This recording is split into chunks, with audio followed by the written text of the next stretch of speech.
만약 제가 여러분에게 현대 문명의 청사진, 그러니까 인류 최초의 거대한 도시나 사람의 마음을 울리는 최초의 악기, 그리고 적을 찌르는 최초의 금속 무기가 막 위대한 영웅이나 성인의 손에서 탄생한 게 아니라고 한다면 어떠실 것 같나요?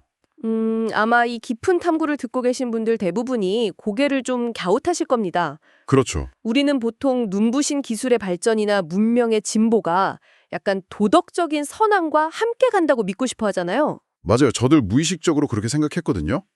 하지만 오늘 우리가 아주 깊숙이 파헤쳐볼 자료는 그 얄팍한 믿음을 완전히 산산조각냅니다.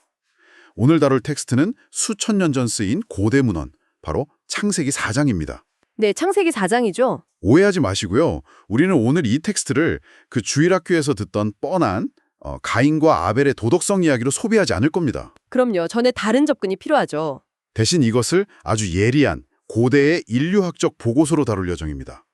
여기서 우리는 설명할 수 없는 거절이나 그 불안과 편집증이 어떻게 문명이라는 거대한 시스템을 굴러가게 만드는 원동력이 되었는지 그 기저에 깔린 메커니즘을 해부해 볼 겁니다. 네, 오늘 출근길 지하철 안에서 혹은 밀린 업무를 처리하면서 이 탐구를 듣고 계신 분이라면 일상에서 도저히 납득할 수 없는 부당한 거절을 당했던 기억을 한 번쯤 떠올려 보시기 바랍니다. 아, 거절당한 기억이요. 누구나 하나쯤은 있죠. 그렇죠. 수천 년 전에 이 텍스트는 놀랍게도 바로 그 거절당한 인간의 심리에서부터 모든 서사를 시작하니까요. 그럼 모든 갈등의 불씨가 된 아주 일상적인 장면으로 곧장 들어가 보죠.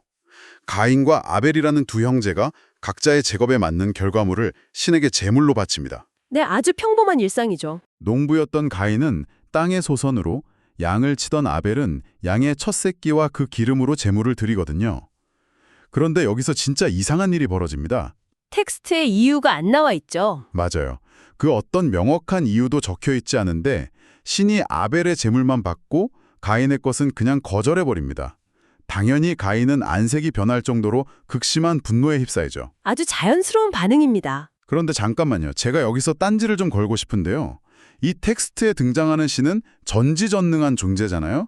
그렇다면 가인의 제물을 아무런 설명도 없이 거절했을 때 그가 폭발할 거라는 걸 뻔히 알았을 텐데 이건 애초에 신이 가인을 실패하도록 함정에 빠뜨린 거 아닌가요? 그렇게 보실 수도 있죠. 그러니까 직장에서 내가 막 밤새워 쓴 기획안을 상사가 이유도 없이 쓰레기통에 던져버렸다고 생각해 보세요. 솔직히 가인 입장에서는 미치고 팔짝 뛸 만큼 억울한 상황 아닌가요? 텍스트가 가인에게 너무 과혹한 프레임을 씌우는 것 같거든요. 아주 날카로운 지적입니다. 실제로 많은 학자나 독자들이 그 거절의 이유를 찾기 위해 엄청난 에너지를 쏟아부었어요. 아, 진짜 어떤 식으로요? 가인의 곡식에 정성이 부족했다더니 피가 없는 재물이라서 그랬다더니 하면서요. 하지만 텍스트 자체가 그 이유에 대해 철저하게 침묵하고 있다는 사실이 핵심입니다. 침묵하는 게 핵심이다. 왜죠? 왜냐하면 이 기록의 진정한 목적은 왜 거절당했는가라는 원인을 규명하는 데 있는 게 아니기 때문이거든요. 원인이 중요한 게 아니라면 대체 뭘 말하고 싶은 건가요? 억울하잖아요. 삶에서 불쑥 찾아오는 그 설명할 수 없는 상처와 거절 그 자체, 그리고 거기에 대처하는 인간의 반응 메커니즘에 집중하는 겁니다. 아, 반응 메커니즘이요? 네, 우리가 살다 보면 아무리 열심히 노력해도 이유 없이 세상으로부터 거절당하는 순간들이 분명히 존재하잖아요. 텍스트는 바로 그 부조리한 현실을 세팅해 둔 겁니다. 그러니까 누구에게나 일어날 수 있는 일종의 기본값 같은 거군요. 정확합니다. 그리고 분노에 휩싸인 가인에게 신이 아주 의미심장한 경고를 던지죠. 선을 행하지 아니하면 죄가 문에 엎드려 있느니라. 죄가 너를 원하나 너는 죄를 다스릴지니라. 와, 죄가 문에 엎드려 있다. 이거 굉장히 소름 돋는 표현이네요. 마치 먹잇감을 노리고 문 밖에서 딱 웅크리고 있는 맹수 같잖아요. 네, 맞습니다. 여기서 텍스트는 분노나 억울함이라는 감정 자체를 정죄하지 않아요. 아, 감정 자체는 문제가 아니다. 그렇죠. 상처받았으니 화가 나는 건 어떻게 보면 당연한 생물학적이고 심리적인 반응이니까요.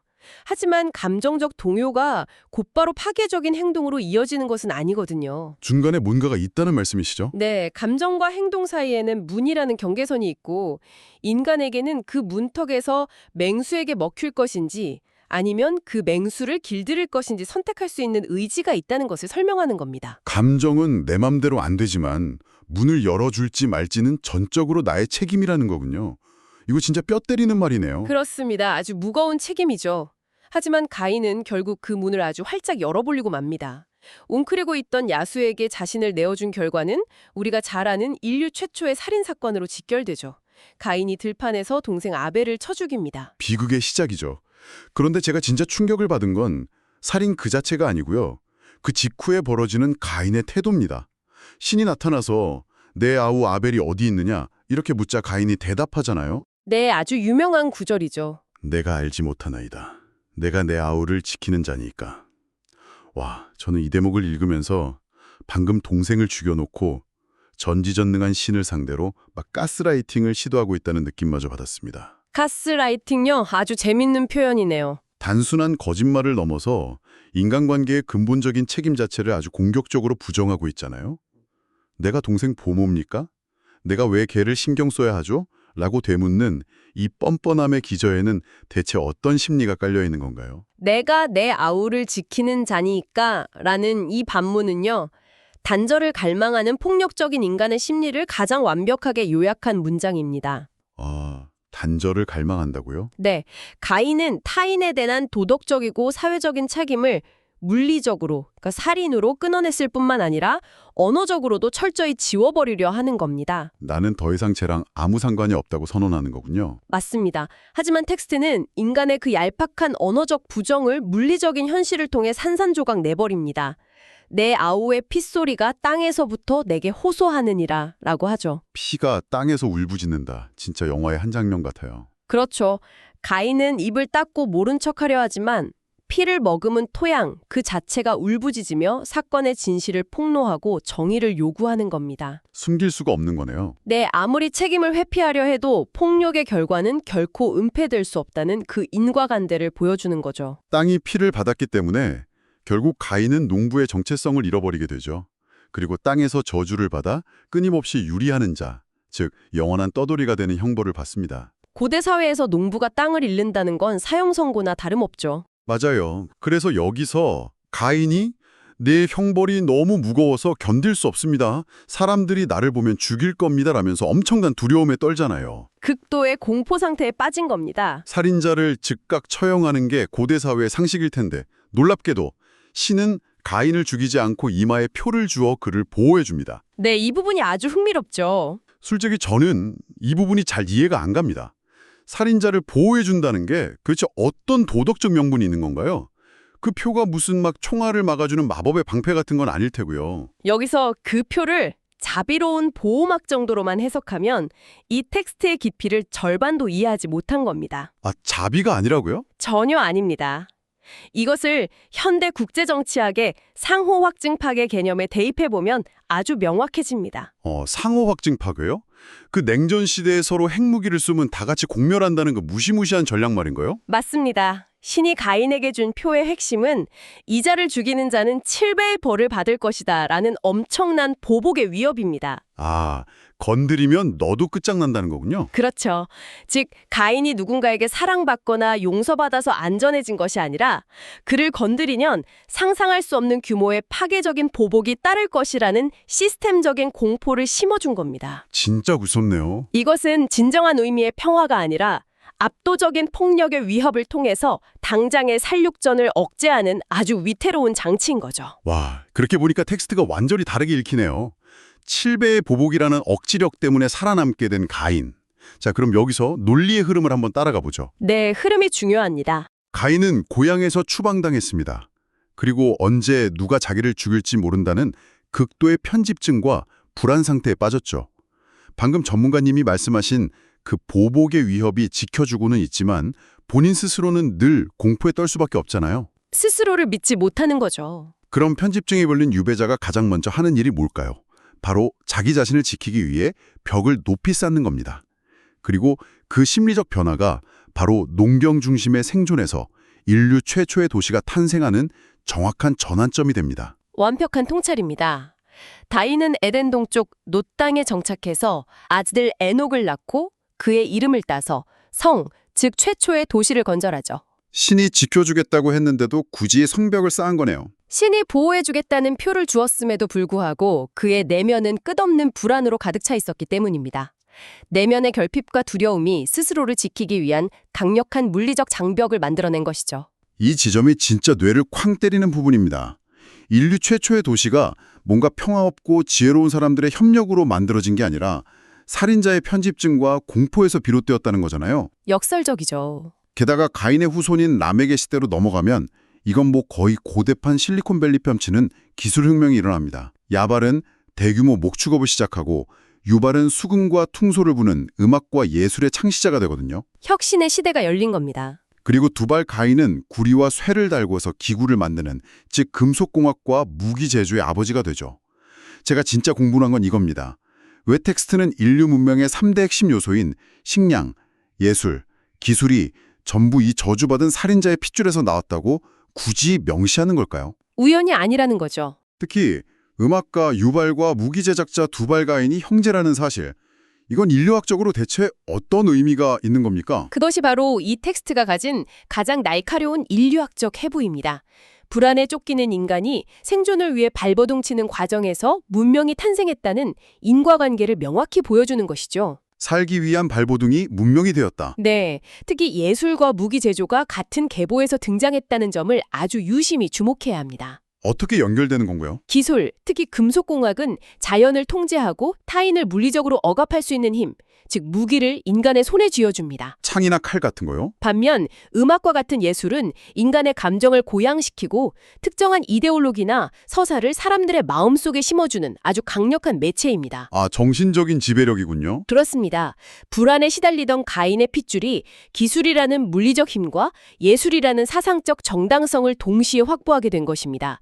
이 두 가지가 결합했을 때 인간의 폭력성은 이전에 없던 완전히 새로운 차원으로 진화하게 됩니다. 아, 무기를 만들어서 물리적인 힘을 얻고 음악을 만들어서 그 폭력적인 힘을 미화한다.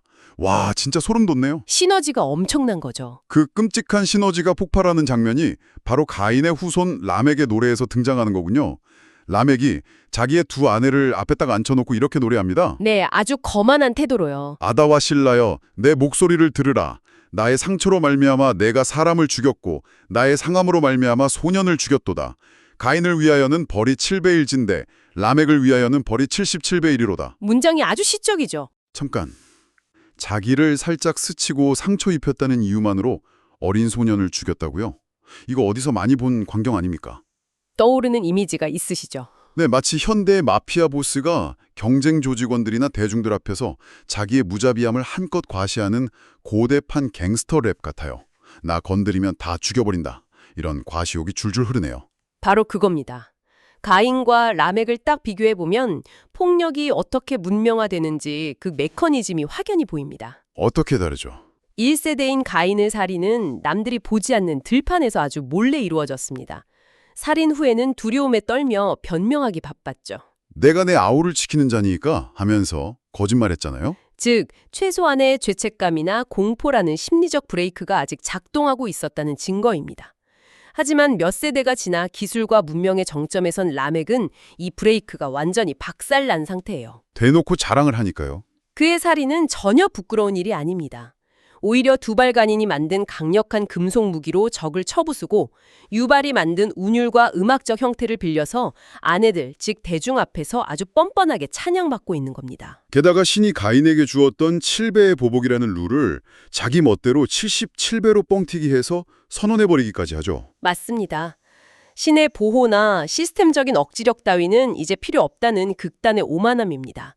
내 손에 들린 이 강력한 쇠칼과 나의 잔혹함으로 나 스스로를 완벽하게 지키고 무한대로 복수하겠다는 선언이죠. 스스로 신이 되려 하는 거네요. 기술의 발전이 폭력의 스케일을 키웠다면 예술의 발전은 그 폭력을 영웅적인 행위로 둔갑시키는 프로파간다로 전락한 겁니다. 진짜 무서운 조합이네요. 인간의 냉한적 결핍에서 출발한 문명이 결국 모든 것을 파괴할 수 있는 통제불능의 무기화된 사회로 귀결되는 과정을 이보다 더 소름 돋게 묘사할 수 있을까요? 정말 압도적인 통찰이 돼요. 불안에서 쌓여올린 성벽 안에서 기술을 막 발전시켰더니 결국 스스로 괴물이 되어버린 셈입니다. 통제력을 상실한 거죠. 상호확진 파괴라는 아슬아슬한 균형마저 무너지고 그냥 무한 보복의 사이클이 돌아가기 시작한 정말 절망적인 상황이네요. 네, 출구가 안 보이는 상황이죠. 그런데 텍스트는 이 무한 폭력의 에스컬레이션 끝에서 갑자기 카메라 앵글을 휙 돌려 전혀 예상치 못한 돌파구를 보여줍니다. 아주 극적인 반전이 등장합니다. 아담과 하와가 죽은 아벨을 대신해 셋이라는 새로운 아들을 낳습니다. 그리고 셋의 아들, 즉 새로운 세대의 이름이 에노스라고 지어지죠. 이때 텍스트는 아주 결정적인 한 문장을 툭 던집니다. 네, 아주 중요한 구절입니다. 그때에 사람들이 비로소 여호와의 이름을 불렀더라. 이전까지 에덴 동쪽의 가인 후손들은 도시를 짓고 신무기를 발명하면서 자기 스스로 신이 되려 했는데 반대쪽 계보에서는 그제야 절대자의 이름을 부르며 외부의 도움을 구하기 시작했다는 겁니다. 전문가님, 에노스라는 이름에 무슨 특별한 의미가 있는 건가요? 이 지점이 바로 오늘 우리가 나누는 분석의 가장 핵심적인 결론부라고 할 수 있습니다. 에노스라는 이름은 히브리어로 연약한 자 혹은 죽을 수밖에 없는 유한한 존재라는 뜻을 가지고 있어요. 아, 연약한 자요? 강한 자가 아니고요? 네, 가인의 후손들은 자신의 유한함과 두려움을 숨기기 위해서 높은 벽을 쌓고 칼을 벼리고 77배의 복수를 부르짖었습니다. 약해 보이면 죽으니까요. 완벽한 물리적 힘으로 무장하면 그 불안을 잠재울 수 있다고 믿는 환상에 빠져 있었던 거죠. 하지만 그 결과는 라멕이 보여주듯 끊임없는 폭력의 쳇바퀴였습니다. 무기를 들수록 불안은 더 퍼지는 거네요. 반면 에노스의 계보는 전혀 다른 구조적 선택을 합니다. 자신들이 부서지기 쉬운 존재임을 인정하는 것, 즉 인간의 유한함을 숨기지 않고 드러내는 것이죠. 잠깐, 그게 어떻게 폭력의 쳇바퀴를 끊는다는 거죠? 연약함을 인정하면 그냥 라멕 같은 폭군들한테 싹 다 잡아먹히는 거 아닙니까? 표면적으로는 당연히 그렇게 보일 수 있죠. 하지만 시스템적으로 한번 생각해보면요. 복수의 무할 루프, 그러니까 77배의 보복을 멈출 수 있는 유일한 방법은 무기 경쟁을 가속하는 것이 아닙니다. 그럼 뭐죠? 무기를 내려놓는 구조를 만드는 것뿐입니다. 인간 스스로 완벽하게 자신을 지킬 수 없다는 한계, 즉 에노스됨을 철저히 인정할 때만이 복수에 대한 집착을 내려놓고 초월적인 존재나 더 큰 질서의 정의를 맡길 수 있게 되는 겁니다. 아, 내가 직접 복수하지 않겠다는 선언이군요. 비로소 이름을 불렀다는 것은 단순한 종교적 기도가 아닙니다.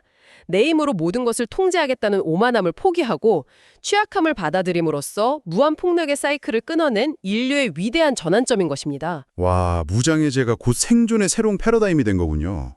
스스로 강해지려 할수록 오히려 파멸에 가까워졌던 라멕의 길과 유한함을 인정함으로써 폭력의 사슬을 툭 끊어낸 에노스의 길. 이 대비가 진짜 머리를 강하게 얻어맞은 것처럼 뚜렷하게 다가옵니다. 아주 명확한 두 갈래길이죠. 이제 이 길었던 탐구를 정리해볼 시간입니다. 오늘 우리는 거절이라는 상처의 문턱에 엎드려 있던 분노가 어떻게 최초의 살인을 촉발했는지 분석했습니다. 네, 감정을 다스리지 못한 결과였죠. 그리고 그 살인으로 인한 추방의 공포가 어떻게 최초의 도시를 건설하게 했고 그 불안정한 토대 위에서 기술과 예술이 결합해 77배의 보복을 찬양하는 통제불능의 문명으로 에스컬레이션 되었는지 그 인과관계를 쭉 추적했습니다. 역사적인 흐름을 살펴본 겁니다. 이 탐구를 함께 하시는 여러분의 삶은 어떻습니까? 내가 내 아우를 지키는 자니까 라며 타인과의 연결을 부정하고 혹시 모를 상처가 두려워 여러분만의 견고한 성벽을 높이 쌓고 있지는 않으신가요? 방어 기제가 작동하는 거죠. 수천 년 전 쓰인 이 고대 문헌은 그저 역사책 속의 박제된 활자가 아닙니다. 내 손안의 기기로 전 세계와 실시간으로 연결되어 있다고 믿지만 그 어느 때보다 타인과의 단절을 경험하며 각자의 불안한 성체 속에 고립되어가는 현대 사회의 우리에게 날리는 아주 섬뜩하고도 정확한 진단서입니다. 맞습니다. 겉으로는 라멕처럼 소셜미디어에서 자신의 완벽한 통제력과 부를 과시하며 살아가지만 우리 내면 깊은 곳에는 가인처럼 누가 나를 해칠지 몰라 전전긍긍하는 영원한 유배자의 불안이 숨쉬고 있는지도 모릅니다. 아, 겉은 라멕인데 속은 가인이네요.